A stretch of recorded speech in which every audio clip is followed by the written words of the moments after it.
mostrando para você a PEC da Segurança Pública. Foi apresentada hoje pelo presidente Lula a governadores em uma reunião em Brasília. Você vai entender a partir de agora qual é a proposta do governo federal para enfrentar o crime organizado no país.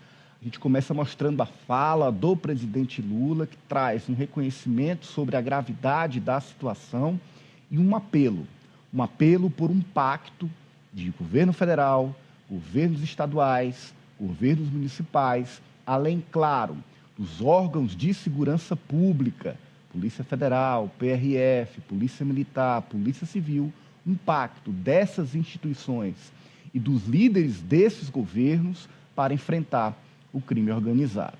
Vamos ver o que disse o presidente aos governadores. Tem hora que a gente ouve falar que um estado está melhor, no ano seguinte piora, porque o crime organizado hoje não é mais o bandido comum que a gente estava habituado a lidar. Hoje é uma organização poderosa que ela está envolvida em todos os setores da sociedade, inclusive a nível internacional.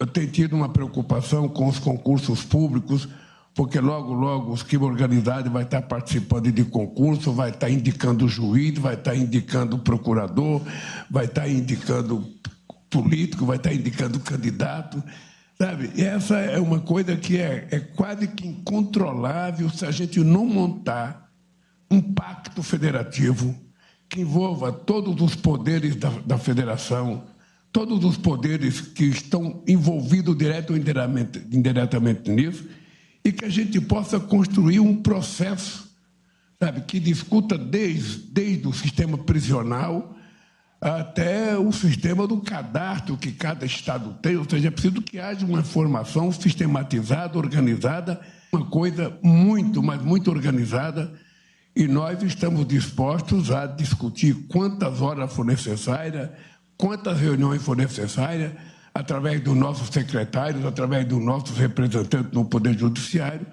para que a gente possa apresentar uma proposta definitiva de combate ao chamado crime organizado, que está hoje espalhado em todo o território nacional, está espalhado em estados. Tá, então, olha, primeiro uma convocação do presidente, atendida pela maioria dos governadores. Já já a gente vai tratar de quem foi e de quem não foi. Inacreditável que um gestor de um estado deste comparecer ao encontro como esse, diante de um problema que é um problema do país, e um reconhecimento de que há uma situação muito grave, um reconhecimento, inclusive, com a fala corajosa do presidente, quando põe o crime organizado infiltrado na política, infiltrado no judiciário, infiltrado em todas as instâncias do país. É preciso uma medida agora, senão perderá o controle. A gente traz para você agora em cartela tópicos dessa proposta apresentada pelo governo, que será discutida à exaustão até que se chegue à proposta, à ideia ideal para o país. O primeiro é conceder um status constitucional, ou seja, incluir na Constituição o Sistema Único de Segurança Pública, para dar força a esse sistema, assim como é o SUS, o Sistema Único de Saúde. Um aumento das competências da União. A PEC visa garantir para o governo federal o dever e a condição de definir a diretriz da política de segurança pública do país. Também uma atualização das competências da Polícia Federal e da Polícia Rodoviária Federal. A PF passa a combater crimes ambientais, crime de organização criminosa, crime de milícia, inclusive aquelas com repercussão interestadual e também internacional. E a PRF passa a ter outras atribuições, inclusive ostensivas, em ferrovias, em hidrovias, em uma ação semelhante ao que é a Polícia Militar, a nossa polícia ostensiva nas ruas das cidades brasileiras. A padronização dos protocolos de informação, ou seja, boletim de ocorrência padronizado no país, registro de roubo padronizado no país, alvará de soltura, mandados de prisão padronizados para o país e também inserir na Constituição o Fundo Nacional de Segurança Pública e Política Penitenciária, porque não se faz isso tudo sem dinheiro, não se faz sem recursos, e aí é um fortalecimento deste Fundo de Segurança Pública, onde ficarão os recursos destinados para essa política de combate ao crime organizado. A gente começa a analisar com o nosso timaço, eu começo com Marta Santos, porque a gente viu aí, Marta, uma fala, repito, corajosa do presidente, quando ele impõe e diz, olha, os membros de organizações criminosas já estarão prestando concurso público para juiz, entrando no sistema judiciário. Hoje já há um ingresso na política, isso é público, isso é notório, isso inclusive é investigado, e isso só será barrado a partir desse pacto. Marta. Verdade, Ananias, é uma fala realmente bem corajosa, mas que finalmente chega à voz das autoridades. E aí a gente fala da figura mais importante, a liderança, na verdade, mais importante do país e que tem uma maior autoridade, a fala tem um maior peso, digamos assim. Porque sempre quando a gente fala de segurança pública, de crimes ou de facções, enfim, de tudo que envolva, a gente sempre fala da base, né? De quem está na base. Todos os envolvidos sempre estão lá embaixo, né? E a gente nunca chega ao topo da pirâmide, ou sempre quando se toca no assunto, nunca é mencionado da forma como deve ser, assim, tão direto, né? De uma forma tão direta e tão clara como deve ser. A gente sabe que hoje as milícias, que o crime organizado está infiltrado em todas as esferas da sociedade, estão movendo campanhas políticas. A gente acabou de passar por um período eleitoral em que grupos criminosos financiavam campanhas, e isso já é de conhecimento de todos. Então, estava mais que na hora que o governo federal tomasse uma atitude para que, de fato, esse sistema de segurança fosse unificado, porque não dá para ficar de uma forma solta, né? O país inteiro sofre com esse problema, inclusive, sempre foi um dos pontos mais apontados nas pesquisas qualitativas, agora que a gente passou no período eleitoral, voltando a mencionar, e que a população sempre sentia mais falta, era na área da segurança pública, as pessoas sempre colocando ali que esse era um gargalo que dificultava a vida de todo mundo em todas as esferas e em todos os lugares. É por isso que não dá para lidar com essa temática de forma separada, não na minha visão. Sim. Então, estava mais que na hora que o governo federal realmente se unisse aos governadores para que fossem tomadas atitudes ou para que pelo menos o diálogo iniciasse. Sim. Agora não vai ser fácil porque a gente sabe que os governadores não vão querer perder, de certa forma, sua autonomia ali naquele estado. Alguns podem alegar isso. Podem alegar isso, mas a gente vai ter que conferir como é que vai. E houve, inclusive, esses questionamentos durante a reunião. Os governadores ficaram à vontade para levantar pontos. O governador Ronaldo Caiado de Goiás levantou, disse que não colocará câmeras nos seus policiais militares, foi assim que ele se referiu, nos meus policiais militares, referindo-se à Polícia Militar do Estado de Goiás. E ontem, Cíntia, a gente discutia sobre presenças e ausências neste encontro. O governador do Rio de Janeiro, Cláudio Castro, foi, o governador de São Paulo, Tarcísio de Freitas, também foi. Agora, 3 ausências. Faltaram os governadores Romeu Zema, de Minas Gerais, Jorginho Melo, de Santa Catarina, e também Ratinho Júnior, do Paraná. Assim, eu não consigo ver por que o governador, justificativa, falta, não manda um representante sequer para um evento, para uma reunião, para uma discussão tão importante como essa. Porque simplesmente a segurança pública, ela está hoje à mercê da ideologia do governo. Então, se temos um governo mais autoritário, a polícia, ela, do ponto de vista daquele governante, ela é boa quando ela bate muito, quando ela mata muito, quando ela é muito repressiva. Porque hoje a segurança pública, no Brasil, salvo raríssimas exceções, coisas muito pontuais. Um programa de um estado aqui, o outro acolá, ela é só para isso, para reprimir, para mandar para os presídios. Então, a gente nunca vai ter, de fato, uma unidade se não houver uma proposta, se não houver a construção de algo que passe pelo governo federal, que é o financiador. Porque não é mais possível que os estados fiquem nesse lenga-lenga, nessa ladainha, de cada vez que acontece algo, como que aconteceu lá no Rio de Janeiro, e aí, mas o governo precisa mandar dinheiro para a gente. É só assim, o governo é só o provedor, o governo federal. Ele não tem direito de interferir. E o que está sendo proposto aí, eu penso, é algo novo, diferente, que não foi tentado ainda e que vai receber, claro, as participações dos governadores com as opiniões, cada um com seus especialistas, dizendo até que se chegue a um ponto comum. Mas, infelizmente, repito, a segurança pública tornou-se uma moeda eleitoreira. O que a gente vê nas campanhas políticas da direita e da extrema-direita? É o uso da segurança pública como uma moeda eleitoral.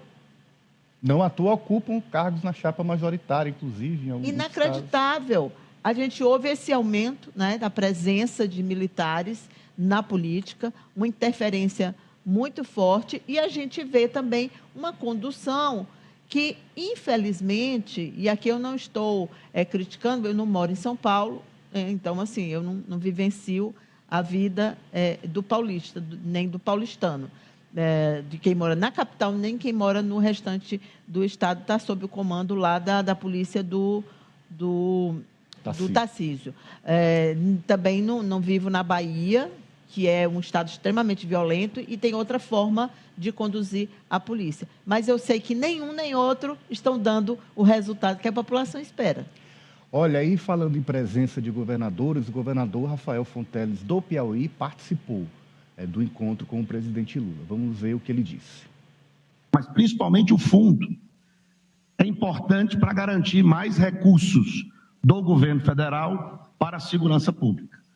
Veja um exemplo do Fundeb. Quando foi constitucionalizado, aumentou a contribuição da União e, recentemente, presidente Lula, no novo Fundeb, aumentou novamente. Então, isso é importante porque é um primeiro sinal de que irão aumentar os recursos do governo federal para os estados atuarem na segurança pública. Então, esse ponto, quanto mais rápido for para o Congresso e for aprovado, melhor, a meu ver. O segundo ponto, integração de dados, presidente. Eu acho que esse é o ponto fundamental, que é importante a coordenação da União e não atrapalha a competência dos estados. E o resultado é primoroso. Eu vou citar um exemplo do Piauí, que recentemente foi muito noticiado, que é o caso da recuperação de celulares, presidente. A polícia do Piauí não deu nenhum tiro e o roubo de celular no nosso estado caiu 50% em 6 meses, com integração. Aí, olha, o governador primeiro... Inteligência e integração de dados. Sim, né? Sim. O governador Rafael Fonteles, pelo que eu entendi da fala, aponta um desmembramento. Olha, manda logo o que já é mais pacificado, a questão do colocar na Constituição o fundo da segurança pública, a questão da integração dos dados, e o restante a gente segue discutindo, para dar celeridade, porque as medidas precisam ser urgentes. E aí, Alessio, lembra da situação do estado do Piauí, quando houve integração de dados, quando houve uma política pública clara, quando houve uma estratégia montada para a recuperação dos celulares, está sendo copiado, inclusive, no Brasil todo, sem dar um tiro. Ou seja, é possível fazer muito. O Piauí é exemplo para o país disso, quando se quer integrar as informações e usar a tecnologia a favor da segurança. Alessio? Ananias, um case de sucesso, né? A gente já viu outros estados e os estados que ainda não aderiram já falam também, os prefeitos eleitos já falaram muito nos seus planos de governo também de aderir a esse tipo de projeto. E o que eu acho mais interessante é que o governador ele não foi lá para esbanjar a sangria, né? A gente vê outros governadores aplaudindo, atitudes da polícia militar que acabam aí com muitas vidas inocentes. É bem verdade que muitos criminosos morrem em troca de tiros com a polícia militar, alguns policiais também são vitimados por essa troca de tiros, que é frequente. Eu falo assim porque em alguns estados, como o Rio de Janeiro, é praticamente normal, né? Já virou cotidiano, infelizmente. né? É ruim para todo mundo. A polícia é ruim para o cidadão. Essa questão da sangria, ela não vai afetar só os inocentes, mas a própria corporação, os policiais que saem de casa para trabalhar e acabam, muitas vezes por conta de um comando. Eu acho que a polícia ela toma ali em alguns estados específicos um certo tipo de abordagem. E esse tipo de abordagem não é visto aqui no estado do Piauí. E ainda assim, a gente tem visto, desde o início da gestão do governador Rafael Fonteles, uma diminuição dos casos de violência, diminuição também dos casos agora de roubo de celulares, com um projeto que ele bem destacou. Não tem arma apontada para criminoso, é um projeto que visa a questão da tecnologia, a integração com essa inovação, que traz aí resultados. Não precisa ter essa questão de uma abordagem da forma que acontece em outros estados, mas com a questão da segurança, aliada à tecnologia, aliada aos equipamentos que também são necessários para esse tipo de tecnologia ser implantada, porque não adianta ter a ideia se não tiver o equipamento, se não tiver o investimento. E isso foi feito. Então, eu acho que é justamente esse tipo de ideia que deveria ter chegado nessa reunião com o presidente. Não questionamento se deve ou não aderir às propostas do presidente, mas sugerir. Eu acho que esse momento era o momento dos governadores levarem as suas experiências, até porque cada estado tem uma realidade diferente da outra, tem mais milícias, ou tem mais crime organizado do que as outras, ou atua de uma forma mais sistematizada. Então, eu acho que era o momento de todo mundo colocar na mesa as propostas, ouvir o que o governo tinha a oferecer também e sair de lá com um pacto. Não sair criando picuinha ou falando que o seu estado não vai aderir a uma proposta que é federal e que visa unicamente resolver o problema. Kátia, não vai resolver o problema amanhã. Não há uma solução mágica para isso. Agora, o primeiro passo foi dado. Foi dado no dia de hoje e que eu avalio como muito proveitoso. Eu queria a sua avaliação. Primeiro, as coisas primeiras, né? Hoje, né, de fato, o governo apresentou uma proposta concreta de uma política nacional.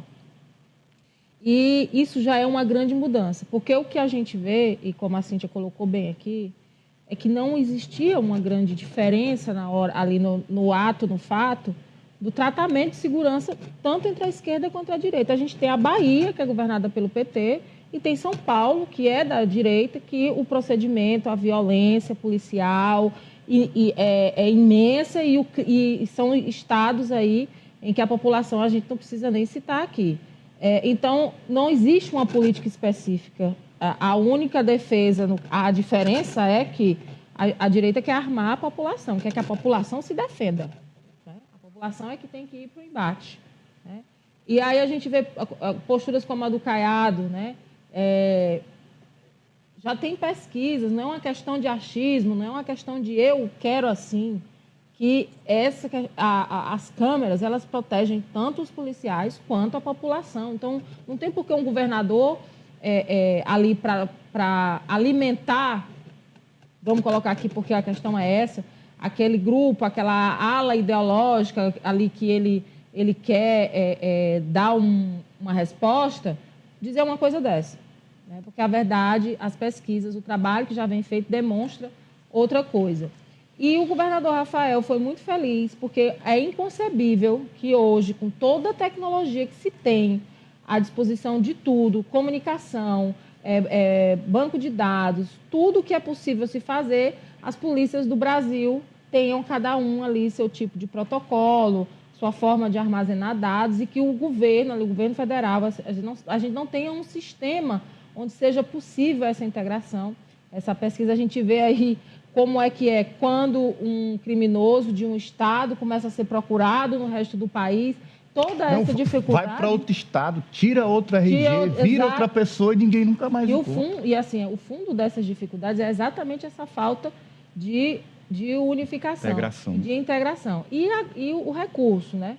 Sendo constitucional, porque o que é que, como a Cíntia falou, e eu vou dar o exemplo, é um deputado e um senador querendo provar mais que mandou recurso para a segurança no seu estado, porque lá não é constitucional. Então, eu vou fazer disso a minha moeda eleitoral. E quando vai para o viés eleitoral, até tempo eu não usava essa expressão. Pergunte aos policiais, pergunte às categorias se elas estão realmente felizes com as políticas de segurança que existem no Brasil. E vira uma coisa passional. Então, você não tem uma unidade para combater. Em todos os lugares do mundo onde houve grandes ações, aconteceu em Nova York, aconteceu no Uruguai, sempre houve uma unidade, uma integração. Nunca existiu Até mesmo lá em Medellín, que eles conseguiram aquele trabalho magnífico. Hoje, Medellín deixou de ser a capital do tráfico para ser hoje um lugar turístico onde as pessoas vão. A cidade foi reconstruída e lá teve unidade. Em todos os lugares tem unidade. Passa por tudo, até pela cobertura jornalística. No caso do Uruguai, até a forma como as emissoras de televisão... Né, Cíntia? Exatamente. Tem que ser. Aí eu queria só lembrar que quando eu mencionei as exceções a alguns programas, eu lembrei exatamente do celular e de outro programa que está reduzindo drasticamente os índices de feminicídio no Ceará. Eu assisti a uma entrevista do governador Elmano de Freitas e lá é uma integração com a justiça, porque eles fazem, é tão interessante, o que eles estão fazendo? Eles fazem uma avaliação antes de liberar o homem que está preso. Eles fazem um histórico daquele homem para saber qual é a condição que eles têm, ou se ele já cometeu algum tipo de agressão à mulher, ou se ele está preso por isso. Aí ele não recebe remissão de pena, algumas outras situações que é possível controlar e esteja dentro da lei. E há uma equipe de acompanhamento chamada GAV, uma equipe de acompanhamento com psicólogos, com assistentes sociais, com especialistas em segurança pública, trazendo comparando esses dados e trazendo bons resultados. É interessante, a gente tem que ficar de olho, inclusive, nisso que está acontecendo lá no Ceará. Olha, políticas públicas boas existem, a gente está vendo, é preciso que Sem tiro também, que nem o do celular. Levar o que é bom para todo o país, integrar, deixar essa briga de lado, porque, enquanto isso, o crime organizado se organiza e avança cada vez mais. E aí inclusive usando a tecnologia. O poder público não está organizado, mas o crime está. É isso, é o nosso dilema. O governador Rafael Fonteles, que inclusive vai participar do Agrofórum, do BTG Pactual. Olha aí, vai ser dia 4 agora de novembro, o governador é a presença confirmada, o evento que vai discutir o agronegócio no Brasil para os próximos anos. O governador é um dos palestrantes lá do Agrofórum. Você está vendo o governador na área da segurança, na área da produção também. O Piauí é um grande exportador de soja. No seu Matopiba é um dos destaques na produção agrícola no país. O governador vai levar essa experiência lá para o BTG Pactual, pessoal que investe no país. E o Piauí é um pontinho fora da curva, né? Onde o governador do PT é palestrante de um evento sobre agro. Um evento de banqueiros, né? Também. Banqueiros e agronegócio. Realmente é um pontinho fora da curva. Olha, a gente vai tratar